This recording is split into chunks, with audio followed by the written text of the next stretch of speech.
Hello അസ്സലാമു അലൈക്കും welcome back. ഇന്നത്തെ വീഡിയോ ഒരു സ്പെഷ്യൽ വീഡിയോ ആണ് കേട്ടോ. ഇന്ന് ബരാത്ത് ദിവസത്തിൻ്റെ രാവിലെ മുതൽ രാത്രി വരെയുള്ള കാര്യങ്ങളും പിന്നെ ബീഫ് ദം ബിരിയാണിയുടെ ഒരു സ്പെഷ്യൽ റെസിപ്പി ഉണ്ട് കേട്ടോ. കൂടാതെ നമ്മുടെ യൂട്യൂബറിലെ ഇർഫാന ഷംഷീർ എന്ന് പറയുന്ന യൂട്യൂബർ അവരെക്കുറിച്ചുള്ള കുറച്ച് കാര്യങ്ങളും പറയാനുണ്ട്. അപ്പോൾ വീഡിയോ ആദ്യമായിട്ട് കാണുന്നവരാണെങ്കിൽ ഒന്ന് സബ്സ്ക്രൈബ് ചെയ്യാൻ മറക്കല്ലേ. എന്നിട്ട് തൊട്ടടുത്തുള്ള ബെല്ലൈക്കൺ പ്രസ് ചെയ്തിട്ട് അതിൽ ഓൾ എന്ന ഓപ്ഷൻ പ്രസ് ചെയ്താലേ ഞാൻ ഇനി ഇടുന്ന വീഡിയോസിൻ്റെ നോട്ടിഫിക്കേഷൻ നിങ്ങളെ ഫോണിൽ വരൂ. അപ്പോൾ വീഡിയോയിലേക്ക് കിടക്കാം. അപ്പോൾ ആദ്യമായിട്ട് തന്നെ ഞാൻ ബീഫ് ദം ബിരിയാണിയുടെ റെസിപ്പി ആയിട്ടാണ് കാണിക്കുന്നത്. അതിൻ്റെ കൂടെ തന്നെ ഞാൻ കുറച്ച് ടിപ്സും പറയുന്നുണ്ട്. നമുക്കിപ്പോൾ ബിരിയാണി ആക്കാൻ മടിയുള്ളവർക്കും കുറേ പണിയുണ്ടെന്ന് പറഞ്ഞിട്ട് മടിയെല്ലാം ഉള്ളവരുണ്ടാവില്ലേ, അവർക്കെല്ലാം ടൈം മാനേജ്മെൻറ്റ് ചെയ്യാനും, അതായത് സമയം വേസ്റ്റ് ആക്കാതെ തന്നെ നമുക്ക് എങ്ങനെ കറക്റ്റായിട്ട് ചെയ്യുക, അങ്ങനത്തെ എല്ലാം കുറച്ച് ടിപ്സ് എല്ലാം ഇൻക്ലൂഡ് ചെയ്യുന്നുണ്ട് കേട്ടോ. പിന്നെ കുറേ പേര് പറയുന്നുണ്ട് ഞാൻ ബിരിയാണി ആക്കിയാൽ ടേസ്റ്റ് ഉണ്ടാകുന്നില്ല എന്നെല്ലാം. അപ്പോൾ നമ്മളൊരു കാര്യം മനസ്സിലാക്കാൻ കേട്ടോ, നമ്മൾ ഏതൊരു റെസിപ്പി ചെയ്യുന്നുണ്ടെങ്കിലും അതിൻ്റെ അളവും അതിൻ്റെ ഇൻഗ്രീഡിയൻസിൻ്റെ അളവെല്ലാം ഇല്ല, അത് കൃത്യമായിട്ട് ഫോളോ ചെയ്താൽ എന്തായാലും ഉറപ്പായിട്ട് നമുക്ക് നല്ല റിസൾട്ട് കിട്ടും കേട്ടോ. അപ്പോൾ നിങ്ങൾ ഇപ്പോൾ ഈ ബീഫ് ദം ബിരിയാണി ഉണ്ടാക്കുന്നുണ്ടെങ്കിൽ ഇതിൽ പറയുന്ന അതേ അളവിൽ ഇൻഗ്രീഡിയൻസ് ഒക്കെ ചേർത്ത് ഉണ്ടാക്കിയാൽ നിങ്ങൾക്ക് നല്ല അടിപൊളിയായിട്ട് നല്ല ബീഫ് ബിരിയാണി കിട്ടും. ഞാനിവിടെ വലിയ 5 സവാള എടുത്തിട്ടുണ്ട് കേട്ടോ. വലിയ 5 സവാള കട്ട് ചെയ്തിട്ട് ഇതുപോലെ വെച്ചാൽ നമ്മൾ എരിയൂല. പിന്നെ വെളുത്തുള്ളിയും തൊലി കളഞ്ഞ് ഇതുപോലെ കട്ട് ചെയ്തിട്ട് വെള്ളത്തിലിട്ട് വെക്കുന്നുണ്ട്. പിന്നെ വേണ്ടത് നമുക്ക് വലിയ ഒരു 5 തക്കാളി, പിന്നെ ഇതാ ഈ വലുപ്പത്തിൽ ഇഞ്ചി എടുക്കുന്നുണ്ട്. ഒരു 10 പച്ചമുളകും കൂടി നല്ലപോലെ കഴുകിയിട്ട് വെക്കുന്നുണ്ട്. ആദ്യം നമുക്ക് സവാള എല്ലാം കട്ട് ചെയ്തെടുക്കാം. ഇനി മസാല ഉണ്ടാക്കാൻ വേണ്ടിയിട്ട് ഞാൻ ഒരു പാത്രം എടുക്കുന്നുണ്ട്. അലുമിനിയത്തിൻ്റെ പാത്രമാണ് കേട്ടോ ഞാൻ എടുക്കുന്നത്. നിങ്ങൾക്ക് നോൺ സ്റ്റിക്കിൻ്റെ പാത്രം വേണമെങ്കിലും എടുക്കാം. നോൺ സ്റ്റിക്ക് ആയാൽ അത് അടിക്കൊന്നും പിടിക്കില്ല. അപ്പോൾ ഇതാ സവാള എല്ലാം കട്ട് ചെയ്തിട്ട് ഒരു 4-5 ടേബിൾ സ്പൂൺ നെയ്യ് ഒഴിച്ചിട്ടാണ് കേട്ടോ ഞാൻ വഴറ്റുന്നത്. ഓയിലൊന്നും ഒഴിക്കുന്നില്ല. നിങ്ങൾക്ക് ഓയിലാണ് ഇഷ്ടമാണെന്നുണ്ടെങ്കിൽ അത് ഒഴിച്ചാൽ മതി. പിന്നെ ഈ സവാള നമുക്ക് നല്ല ബ്രൗൺ കളറാകുന്ന വരെ സോട്ട് ചെയ്യാം. ആ സമയം നമ്മൾ വേസ്റ്റ് ആക്കണ്ടിട്ട് ആ സമയം നമുക്ക് തക്കാളി കട്ട് ചെയ്യുക, പിന്നെ ഇഞ്ചി വെളുത്തുള്ളി പച്ചമുളകിൻ്റെ പേസ്റ്റ് അല്ലേ അതെല്ലാം ആക്കി വെക്കാം. പിന്നെ ഞാൻ പറഞ്ഞില്ലേ, ഞാൻ ഇർഫാന ഷംഷീർ എന്ന് പറയുന്ന ഒരു യൂട്യൂബറിനെ കുറിച്ച് പറയാനുണ്ടെന്ന്. അവരെ വീഡിയോസെല്ലാം ഞാൻ അടുത്തായിട്ട് കാണാൻ തുടങ്ങിയത്. എന്നിട്ട് അവരെ വ്ളോഗ്സും റെസിപ്പീസ് എല്ലാം ഇപ്പോൾ അടുത്തായിട്ട് ഞാൻ എല്ലാം മുടങ്ങാതെ കാണുന്ന ആളാണ്. പക്ഷെ ഞാനധികം കമൻറ്റ് ചെയ്യുന്ന കൂട്ടത്തിലല്ല. മിക്ക യൂട്യൂബേഴ്സിൻ്റെ വ്ളോഗ്സും എല്ലാം കാണലുണ്ട്. എല്ലാം അല്ല, പക്ഷേ എനിക്കിഷ്ടപ്പെടുന്ന വീഡിയോസെല്ലാം ഞാൻ കാണലുണ്ട് കേട്ടോ. പക്ഷേ ഇവരെ അടുത്തായിട്ട് ഒരു വീഡിയോയിൽ പറയുന്നത് കേട്ടിട്ടാണ് ഞാൻ ഇത് പറയാൻ കാരണം. അവർ പുതിയ യൂട്യൂബേഴ്സിന് വേണ്ടിയിട്ട് കുറേ ടിപ്സും കാര്യങ്ങളെല്ലാം പറയുന്നുണ്ട്. അതിന് കുറേ യൂട്യൂബേഴ്സ് പറയുന്നുണ്ട് കേട്ടോ ഇങ്ങനെ പുതിയ യൂട്യൂബേഴ്സിന് വേണ്ടിയിട്ടുള്ള ടിപ്സ്. പക്ഷേ ഇവർ പറഞ്ഞ കാര്യങ്ങളെന്ന് വെച്ചാൽ ഇവരെല്ലാം കൃത്യമായിട്ട് പറയുന്നുണ്ട്. കാരണം ഇവർ പുതിയ യൂട്യൂബേഴ്സിൻ്റെ കഷ്ടപ്പാടെല്ലാം മനസ്സിലാക്കിയിട്ട് അവരൊരു യൂട്യൂബറല്ലേ, അതേപോലെ അവരെ കഷ്ടപ്പാടെല്ലാം മനസ്സിലാക്കിയിട്ട് അവരെപ്പോലെ തന്നെ ബാക്കിയുള്ളവരും നല്ല ഒരു നിലയിലെത്തണമെന്നുള്ള ഒരു ഇതിലാണ് അവർ പറയുന്നത്. അങ്ങനത്തെ മനസ്സെല്ലാ യൂട്യൂബേഴ്സിനൊന്നും ഉണ്ടാവുമെന്ന് എനിക്ക് തോന്നുന്നില്ല. ആരെയും ഞാൻ പേഴ്സണലായിട്ട് ഹേർട്ട് ചെയ്യാൻ വേണ്ടിയിട്ട് പറയുന്നതല്ല കേട്ടോ. എനിക്ക് ഇവരെ വാക്കുകൾ ഭയങ്കര ഇമ്പ്രസ് ആയിട്ടാണ് ഞാൻ ഇത് എടുത്ത് പറയുന്നത്. ഇങ്ങനെ യൂട്യൂബിൻ്റെ അൽഗോരിതത്തിൻ്റെ കുറിച്ചും അത് അങ്ങനെയൊന്നും ആരും പറഞ്ഞ് ഞാൻ കേട്ടിട്ടില്ല. ഉണ്ടോയെന്ന് എനിക്കറിയില്ല കേട്ടോ. അതെല്ലാം ടൈറ്റിലിനെ കുറിച്ചിട്ടും അതെല്ലാം പറയണമെങ്കിൽ അവർക്ക് നല്ലൊരു മനസ്സുണ്ടാവണം. എന്നെപ്പോലെ തന്നെ ബാക്കിയുള്ളവരും വളരണം. കഷ്ടപ്പെട്ട് ചെയ്യുന്നവർക്ക് എന്തായാലും ഒരു റിസൾട്ട് വേണം ഇങ്ങനെയെല്ലാം ഒരു മനസ്സുണ്ടെങ്കിലല്ലേ അങ്ങനെയെല്ലാം പറയാൻ പറ്റല്. പിന്നെ പറയാട്ടെ, ഇതാ നമ്മുടെ സവാള നല്ല ബ്രൗൺ കളറായിട്ടുണ്ട്. ഗോൾഡൻ ബ്രൗൺ കളറല്ല, അത്യാവശ്യം നല്ല ബ്രൗൺ കളറാകുന്നവർ തന്നെ സോട്ട് ചെയ്യണം. ആ സമയം നമുക്ക് നമ്മുടെ വെളുത്തുള്ളി ഇഞ്ചി പേസ്റ്റ് എല്ലാം ഇല്ലേ, വെളുത്തുള്ളി ഇഞ്ചി പിന്നെ പച്ചമുളകിൻ്റെ പേസ്റ്റ് അത് നമുക്ക് ഇതിലേക്ക് ഇട്ട് കൊടുക്കാം. നല്ലോണം പേസ്റ്റ് ആക്കുന്നില്ല, ഞാൻ ജസ്റ്റ് ഒന്ന് ക്രഷ് ചെയ്തതാണ്. കാരണം എനിക്ക് പേസ്റ്റിനേക്കാളും ക്രഷ് ചെയ്തതാണ് കേട്ടോ കൂടുതൽ ടേസ്റ്റ് കിട്ടീന്. മീഡിയം ഫ്ലെയിമിൽ വെച്ചിട്ട് 1 മിനിറ്റ് ഇതുപോലെ ഇളക്കി കൊടുത്താൽ മതി. അത് കഴിഞ്ഞിട്ട് നമ്മുടെ കട്ട് ചെയ്ത് വെച്ച തക്കാളി ഇല്ലേ അതെല്ലാം ഒന്ന് ഇട്ട് കൊടുക്കാം.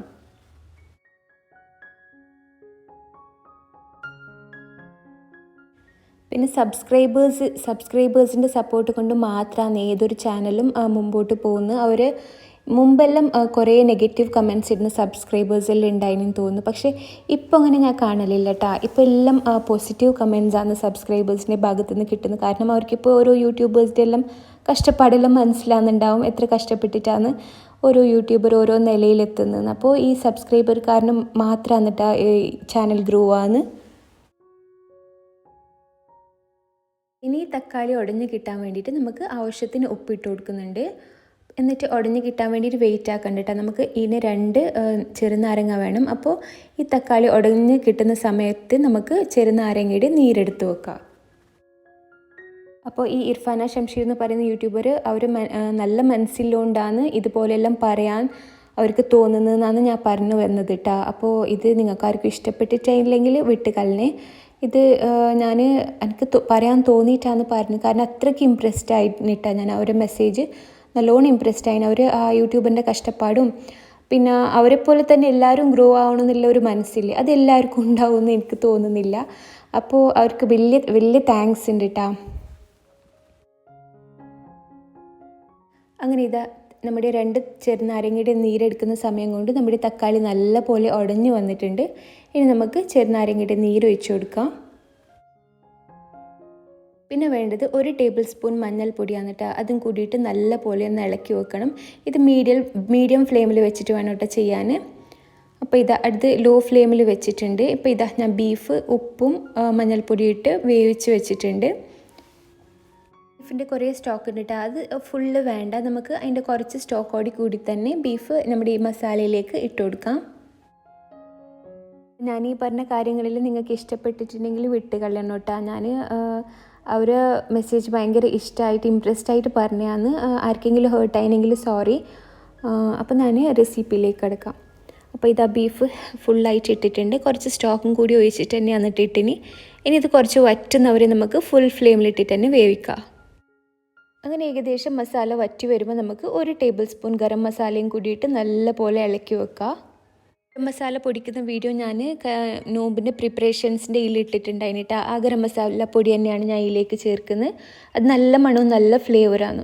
ഇനി നമ്മുടെ ഒരു കൈ ഫുള്ള് മല്ലിയിലയും പുതിനയിലയും രണ്ടും കൂടി ചെറുതായി കട്ട് ചെയ്തിട്ടിട്ടിട്ട് നല്ല പോലെ ഒന്ന് ഇളക്കി കൊടുക്കുക.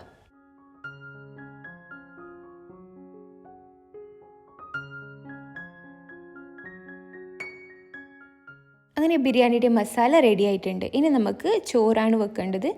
ഞാൻ 1.5 കിലോ ബീഫ് വന്നിട്ട് എടുത്തിന്. അതിലേക്ക് ഞാൻ 1.5 കിലോ ചെറിയ അരിയാണ് എടുക്കുന്നത്. ചെറിയ അരി കൊണ്ടുവന്നിട്ടാണ് ഞാൻ ഉണ്ടാക്കുന്നത്. എനിക്ക് ബാസ്മതി റൈസിനേക്കാൾ പേഴ്സണലി ചെറിയ അരിയാണ് ഭയങ്കര സ്മെല്ലും ടേസ്റ്റും തോന്നിന്. എല്ലാവർക്കും ഇഷ്ടമാണോന്നില്ല, ചില ആൾക്ക് ബാസ്മതി റൈസിൻ്റെ ബിരിയാണിയാണ് ഇഷ്ടം. അപ്പോൾ ഈ അരി നല്ല പോലെ ഒരു 3-4 വെള്ളത്തിൽ കഴുകിയിട്ട് വെള്ളം ക്ലിയർ ആകുന്നവരെ കഴുകിയിട്ട് സ്ട്രെയിൻ ചെയ്ത് വെക്കുക. ഇനി അരി വേവിക്കാൻ വേണ്ടിയിട്ട് ഞാനൊരു വലിയ നോൺ സ്റ്റിക്ക് പാത്രത്തിലേക്ക് ഒരു 3-4 ടേബിൾ സ്പൂൺ നെയ്യ് ഒഴിച്ച് കൊടുക്കുന്നുണ്ട് കേട്ടോ. അതിലേക്ക് ഒരു കപ്പോളം അണ്ടിയും കിസ്മിസും ഇല്ലേ, അത് രണ്ടും കൂടി ചേർത്തിട്ട് ഒന്ന് ഫ്രൈ ചെയ്തിട്ട് എടുക്കുന്നുണ്ട്.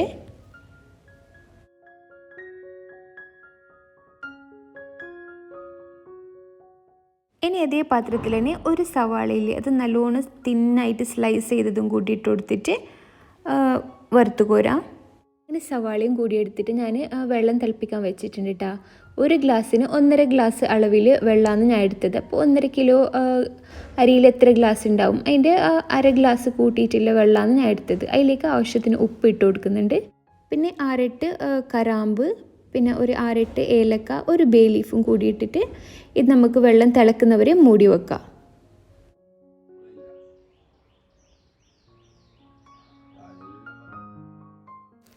അങ്ങനെ വെള്ളം നല്ല പോലെ തിളച്ച് വരുമ്പോൾ നമ്മൾ നേരത്തെ ഡ്രെയിനാക്കി വെച്ച അരിയില്ലേ അതിലേക്ക് ഇട്ട് കൊടുക്കുക. ഇത് കട്ടിയൊന്നും പിടിക്കാതെ തന്നെ ഓരോന്നായിട്ട് കിട്ടാൻ വേണ്ടിയിട്ടുള്ളൊരു ടിപ്പും കൂടി പറയുന്നുണ്ട് കേട്ടോ. ബിരിയാണി റൈസ് നല്ല കട്ടിയൊന്നും പിടിക്കാതെ കിട്ടാൻ വേണ്ടിയിട്ട് നമ്മൾ ഇതുപോലെ തന്നെ തുറന്ന് വെക്കണം. ഫുള്ള് ഫ്ലെയിമിൽ തുറന്ന് വെച്ചിട്ട് ഇതുപോലെ നല്ല വെള്ളം വറ്റി വരുന്ന സമയം നമുക്ക് ലോ ഫ്ലെയിമിലിട്ടിട്ട് മൂടി വെക്കണം. ഇങ്ങനെയാകുമ്പോൾ നമുക്ക് നല്ല കട്ടയൊന്നും ഇല്ലാത്ത നല്ല റൈസ് കിട്ടും. 10 മിനിറ്റ് ലോ ഫ്ലെയിമിൽ തന്നെ വെച്ചാൽ നമ്മുടെ അരി റെഡിയാവും. ഇടയ്ക്കൊന്ന് ഇളക്കി കൊടുത്താൽ മതി. ഒരു 10 മിനിറ്റ് ആകുമ്പം നമ്മുടെ ചോറ് റെഡി ആയിട്ടുണ്ട്. നല്ല ഉതിർന്ന ചോറാണ് കേട്ടോ. ഉണ്ട കിട്ടാത്ത നല്ല റൈസ് കിട്ടിയിട്ടുണ്ട്. ഇനി നമുക്ക് ഇത് ലെയറിങ് ചെയ്തെടുക്കാൻ വേണ്ടിയിട്ട് ഇതിലൊരു 3/4 ഭാഗം വേറെ പാത്രത്തിലേക്ക് കോരിയെടുക്കാം. ഇനി ബാക്കി വരുന്ന ചോറെല്ലാം ഒന്ന് ലെവലാക്കി കൊടുക്കണം.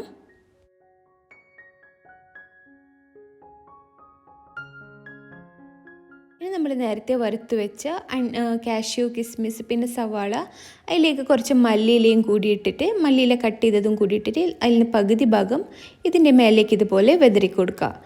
ഇതിലേക്ക് പുതിന വേണ്ടട്ടാ, ഭയങ്കര ഡാർക്ക് സ്മെല്ലായിരിക്കും. ഇങ്ങനെ ഡെക്കറേഷൻ ചെയ്യുമ്പം മല്ലിയില മാത്രം മതി. അതിൻ്റെ മേലേക്ക് നമ്മൾ നേരത്തെ ഉണ്ടാക്കി വെച്ച മസാലയില്ലേ അതും കൂടി ഇട്ടിട്ട് ഒന്ന് ലെവലാക്കി എടുക്കണം.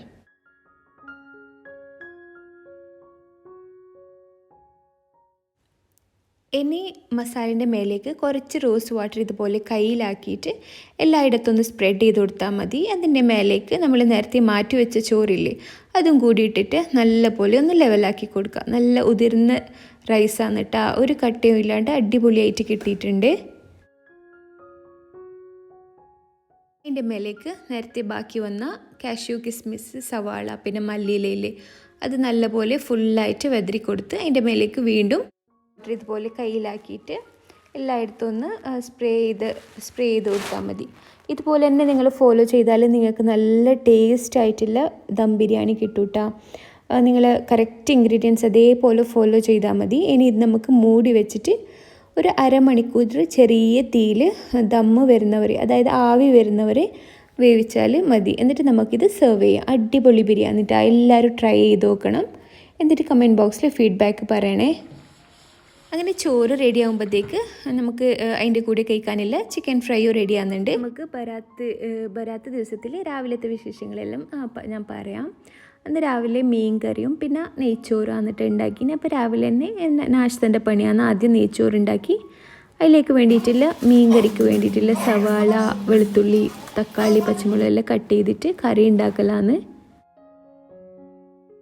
കറിയുടെ ഡീറ്റെയിൽ റെസിപ്പി കാണിക്കുന്നില്ല കേട്ടോ, വീഡിയോ നല്ല ലെങ്തായിപ്പോവും. അപ്പോൾ നമ്മൾ രാവിലെ തന്നെ നെയ്ച്ചോറ് ഉണ്ടാക്കിയിട്ടുണ്ട്. ഇല്ലു സ്കൂളിൽ പോയിട്ടുണ്ട് കേട്ടോ. ഹിലുവിന് ഇപ്പോൾ എക്സാം അല്ലേ, ഉച്ചവരെയാണ് എക്സാം ഉണ്ടാക്കുക. അപ്പോൾ ഉച്ചയാകുമ്പോൾ ഓനെത്തും.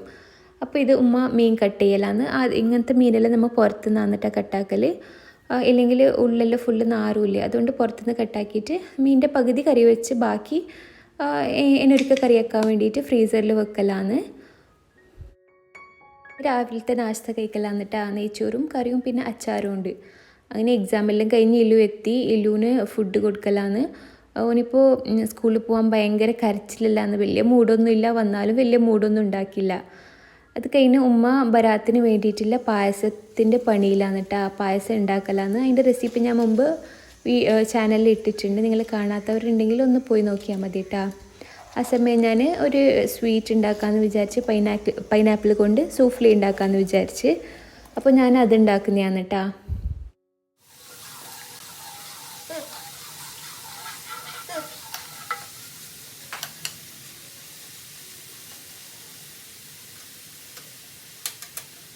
പിന്നെ ബരാത്തിൻ്റെ ദിവസം കുറേ ഓതാനെല്ലാം ഉണ്ടാവില്ലേ, അപ്പോൾ പണിയെല്ലാം വേഗം തീർത്ത് ഓതാൻ വിചാരിച്ച് ഉമ്മൻ്റെ പായസം റെഡിയായി. അതിൻ്റെ ഇടയ്ക്ക് ഞാൻ മടക്കലെല്ലാം കഴിച്ച് ഓതാനിരുന്നിട്ടാണ്. നമ്മൾ വാട്സാപ്പിലും കുറേ മെസ്സേജസ് എല്ലാം ആയിട്ട് വരൂലേ, ബരാത്ത് രാവിലെ എന്തെല്ലാം ഓതുണ്ട്, ദിക്റും പിന്നെ യാസീനും അതെല്ലാം ഓതാനെല്ലാം ഉണ്ടാവില്ലേ. അസർ നിസ്കരിച്ചിട്ടാണ് ഓതുണ്ട്. നമ്മൾ മുമ്പ് സ്കൂളിൽ പോകുന്ന സമയമെല്ലാം ഓർമ്മയുണ്ട് എനിക്ക്. സ്കൂളിൽ നിന്ന് വേഗം അസർ കഴിഞ്ഞ് വിട്ട്, അപ്പോൾ കുറച്ച് നേരത്തെ വിടും സ്കൂളിൽ നിന്ന് ബരാത്തിൻ്റെ ദിവസം. അപ്പോൾ അന്ന് വന്നിട്ട് വേഗം ആദ്യം ഓതിയിട്ടാണ് ഫുഡെല്ലാം കഴിക്കൽ. അങ്ങനെ പെട്ടെന്ന് ഓതി കഴിഞ്ഞിട്ട് സൂഫ്ലേൻ്റെ ബാക്കി കാര്യങ്ങളൊക്കെ ചെയ്ത് അത് കഴിഞ്ഞ് ചായയെല്ലാം കുടിച്ച് കഴിഞ്ഞിട്ടാണ് കേട്ടോ രാത്രിത്തെ ഫുഡിൻ്റെ ബിരിയാണിയുടെ പണി തുടങ്ങിയത്. ബിരിയാണിയുടെ റെസിപ്പി വീഡിയോൻ്റെ ആദ്യം ഇട്ടിട്ടുണ്ടല്ലോ. അപ്പോൾ എൻ്റെ വ്ളോഗ് ഇത്രയേ ഉള്ളൂ. നിങ്ങൾക്ക് ഇഷ്ടമായെന്ന് വിചാരിക്കുന്നു. വീഡിയോ ഇഷ്ടപ്പെട്ടിട്ടുണ്ടെങ്കിൽ സബ്സ്ക്രൈബ് ചെയ്യാനും ലൈക്ക് ചെയ്യാനും മറ്റുള്ളവർക്ക് ഷെയർ ചെയ്യാനും മറക്കല്ലേ. അപ്പോൾ നിങ്ങളെ സബ്സ്ക്രൈബേഴ്സിൻ്റെ സപ്പോർട്ട് കൊണ്ടാണ് നമുക്ക് പിന്നെയും വീഡിയോ ഇടാനുള്ള ഒരു ഇൻട്രസ്റ്റ് തന്നെ കിട്ടുന്നത്. അപ്പോൾ നല്ല ഈസി റെസിപ്പീസും പിന്നെ വ്ളോഗ്സുമായി ഇൻഷാ അല്ലാഹ് വീണ്ടും വരാം. അതുവരേക്കും അസ്സലാമു അലൈക്കും, ബൈ.